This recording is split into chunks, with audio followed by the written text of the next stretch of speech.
Hola, agradezco a Dios que nos dé la bendición de poder estar nuevamente tomando este tiempo y hoy vamos a culminar este tema que nos ha estado tomando tiempo en las últimas transmisiones. Y para mí, debo decir, a mí me ha bendecido mucho estar comprendiendo con un poco más de detalle lo que significa esa expresión en el Salmo 23, versículo 4. Vuelvo nuevamente a recordarlo. Aunque ande en valle de sombra de muerte, no temeré mal alguno, porque tú estarás conmigo. Eso fue lo que dijo David. Aunque ande en valle de sombra de muerte, no temeré mal alguno, porque tú estarás conmigo. Qué impresionante convicción. Y qué impresionante es cuando una persona llega a esa certeza en su corazón. Del poder decir, me puedo enfrentar a lo que sea, me puede acontecer lo que sea, pero yo no voy a temer, porque tengo la seguridad de que Dios está conmigo, de que yo estoy cerca del Señor. Y hemos estado haciendo referencia a lo que significa Gosén. Gosén significa cercanía. Y a partir de allí, en las últimas transmisiones he hablado de 6 cosas que representa Gosén y hoy vamos a hablar de las últimas 3 cosas que representa Gosén, para que entonces podamos entender o tener un cuadro mucho más amplio de todo lo que implica una expresión, que como lo dije ya en otra ocasión, puede sonar bonita, muy bonita, y además puede sonar muy bonita en el corazón, se puede sentir muy lindo en el corazón, pero cuando esa expresión viene como resultado de una poderosísima revelación, entonces se afirma como una convicción y toma una fuerza impresionante. Así que le ruego a Dios que en este día tú y yo seamos llevados a más y a más profundidades de conocimiento, del conocimiento de Dios, y podamos ser afirmados en su verdad, en el nombre de Jesús.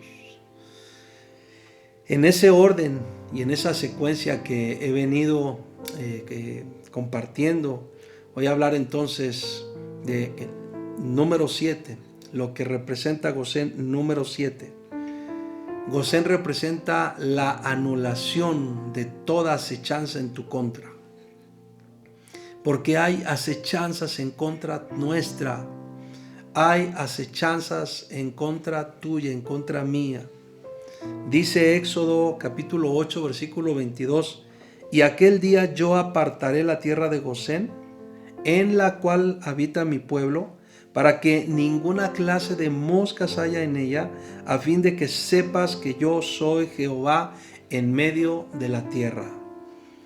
Notemos cómo Dios mismo habla de una intervención directa y cómo Dios mismo habla de que vendrán acechanzas en contra de, pero Dios habla de su propia intervención para anular esas acechanzas.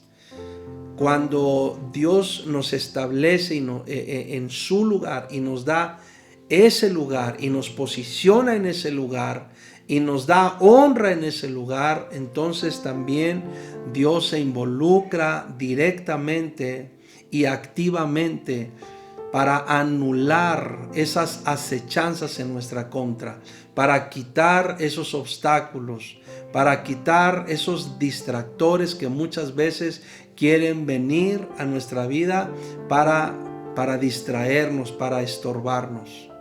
Por ejemplo, eso también le sucedió a Nehemías. Si recuerdas en el libro de Nehemías, cuando Nehemías emprende esa tarea de reconstrucción de los muros, también se levantó una fuerte oposición y Dios libró a Nehemías de esa oposición. Y de la misma forma, cuando nosotros estamos cerca de Dios, vamos a estar experimentando la intervención de Dios, el actuar de Dios para anular esas acechanzas que se quieren levantar en contra nuestra. Mucha oposición que viene a veces a través de frases, de palabras, de ideas, de mentalidades, de personas, de actitudes. Pero Dios es Dios. Dios es todopoderoso. Y Él nos libra de ese tipo de acechanzas. Él nos capacita, Él nos fortalece para resistir y para vencer. Número 8. Gosén también representa el ser librados de un juicio de muerte. Eso representa Gosén, el ser librados de un juicio de muerte.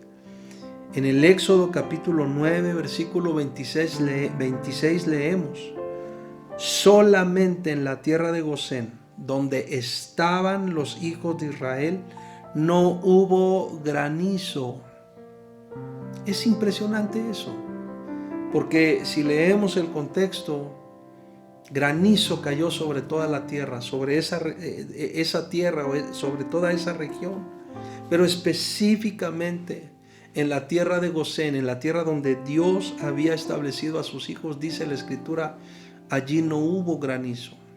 Dios intervino nuevamente librando a sus hijos o librando a su pueblo de un juicio de muerte.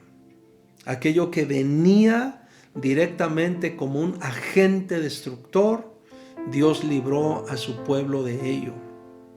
Isaías 28, versículos 16 y 17 dicen: por tanto, Jehová el Señor dice así: he aquí que yo he puesto en Sión por fundamento una piedra probada, angular, preciosa, de cimiento estable. El que creyere no se apresure, y ajustaré el juicio a cordel, y a nivel la justicia, y granizo barrerá el refugio de la mentira, y aguas arrollarán el escondrijo. Y eso fue justo lo que le sucedió a la tierra de Egipto. Dios la llamó a juicio. Dios metió a todo ese pueblo Egipto a un fuerte juicio, pero Dios libró a su pueblo, librándolos de ese juicio de muerte. Y eso también representa Gosén, el ser librados de un juicio de muerte. Y número 9 y último, Gosén también representa la disipación de las tinieblas. Dice la Escritura en Éxodo capítulo 10, versículos 21 al 24. Jehová dijo a Moisés: extiende tu mano hacia el cielo para que haya tinieblas sobre la tierra de Egipto, tanto que cualquiera las palpe. Es decir, noten cómo habla de densas tinieblas. Y dice el versículo 22, y extendió Moisés su mano hacia el cielo, y hubo densas tinieblas sobre toda la tierra de Egipto por 3 días. Ninguno vio a su prójimo, ni nadie se levantó de su lugar en 3 días. Mas todos los hijos de Israel, noten, mas todos los hijos de Israel, dice, tenían luz en sus habitaciones. Entonces Faraón hizo llamar a Moisés y dijo: id, servid a Jehová, solamente queden vuestras ovejas y vuestras vacas, vayan también vuestros niños con vosotros. Noten cómo vemos nuevamente una sorprendente obra de Dios, cómo Dios ejecutó obró con su mano de una manera impresionante. Había densas tinieblas, dice la Escritura, pero los hijos de Israel tenían luz en sus habitaciones. Y eso tiene un gran simbolismo, eso tiene un gran significado. Porque cuando nosotros leemos las Escrituras en el Nuevo Testamento, dice la Escritura que hemos sido llamados o hemos sido sacados de las tinieblas y hemos sido llamados o llevados a su luz admirable. Y eso es lo que hace Dios, disipar todas tinieblas de nosotros y traernos a su luz. Eso es lo que representa también Gosén. Y eso es lo que significa también la expresión tú estarás conmigo. El ser librado de todo tipo de tinieblas para ser traídos a la luz de Dios, a su luz admirable. Noten cómo dice Primera de Pedro 2:9, que es un versículo que conocemos muy bien.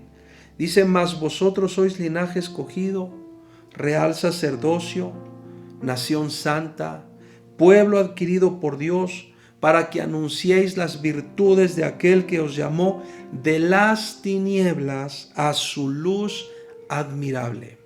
Eso es lo que hace Dios. Así trabaja Dios. Así se mueve Dios, librándonos de las tinieblas y llevándonos o colocándonos en su luz admirable. Y Efesios capítulo 5 versículo 8 dice, porque en otro tiempo erais tinieblas, mas ahora sois luz en el Señor, andad como hijos de luz. Y eso era justamente, eso era lo que Dios quería hacer con su pueblo. Eso era lo que quería hacer con los hijos de Israel. Enseñarles a andar conforme a Dios, conforme a Él. No a andar conforme a las otras naciones, no a andar conforme a su propio corazón, sino a vivir conforme a la palabra de Dios, conforme al mandamiento de Dios. Si nos damos cuenta y volvemos a repasar todo lo que significa o todo lo que representa Gosén, si me permiten hago ese recuento. Gosén representa la unidad de familia. Gosén representa el buen liderazgo y el buen juicio. Gosén representa la conciencia de que no somos de este mundo. Gosén representa ese llamado de Dios a pastorear naciones. Gosén representa multiplicación. Gosén representa seguridad para nuestra descendencia. Gosén representa la anulación de toda acechanza en nuestra contra. Gosén representa el ser librados de un juicio de muerte, y también Gosén representa la disipación de todas tinieblas. Eso representa Gosén, y esa fue la tierra en la cual Dios ubicó a sus hijos. Esa fue la tierra a donde Dios llevó a sus hijos para bendecirlos. Y en medio de una tierra extraña, en medio de una tierra que no era la tierra de ellos, Dios los hizo prosperar, Dios los hizo multiplicar, Dios los engrandeció. Ese es el actuar de Dios, ese es el mover de Dios. Así que si nos damos cuenta, el punto es que aprendamos a estar cerca de Dios. El tema es que aprendamos a vivir en el Señor. El tema es que aprendamos lo que significa decirle a Dios, tú estarás conmigo. Tú estarás conmigo. Y si nosotros entendemos eso, si aprendemos eso, sabremos que Dios está más allá de los lugares, que Dios está más allá de las circunstancias, que Dios está más allá de las acechanzas. Él es Dios. Él es Dios. Él es el único Dios. Él es nuestro Dios. Él es nuestro Rey. Él es nuestro Salvador. Él es el que está con nosotros. Por eso te invito a que este día volvamos a decir juntos el Salmo 23:4. Aunque ande en valle de sombra de muerte, no temeré mal alguno, porque tú estarás conmigo. Tú estarás conmigo. Vamos a orar. Bendito Dios, amado Dios, poderoso Dios. Gracias. Gracias por estar cerca de nosotros. Y gracias por dejarnos estar cerca o vivir en ti. Gracias, Padre. En el nombre de Jesús, gracias. Porque hay muchas más bendiciones de las que uno a veces entiende o conoce, del estar cerca de ti, el vivir en ti. Hay muchas más bendiciones de lo que uno alcanza a veces a entender. Pero permítenos habitar ahí, Señor, y poder disfrutar de lo que significa tu presencia en nosotros, en el nombre de Jesús. Y si alguno ha tenido inquietud o duda en su corazón, o se ha querido mantener alejado, distante de ti, permite que este día pueda tomar una buena decisión de acercarse a ti, de venir a ti, de querer vivir y caminar contigo, para que entonces pueda también recibir y disfrutar toda esta bendición de la cual leemos en tu palabra, con la cual tú rodeaste y tú impartiste a tus hijos en la tierra de Gosén. De esa misma forma nosotros en Cristo Jesús. Amén y amén. Muchas gracias a todos, muchas gracias a todos. Y te invito que ese versículo se vuelva parte de tu oración diaria. Aunque ande en valle de sombra de muerte, no temeré mal alguno, porque tú estarás conmigo. Bendiciones.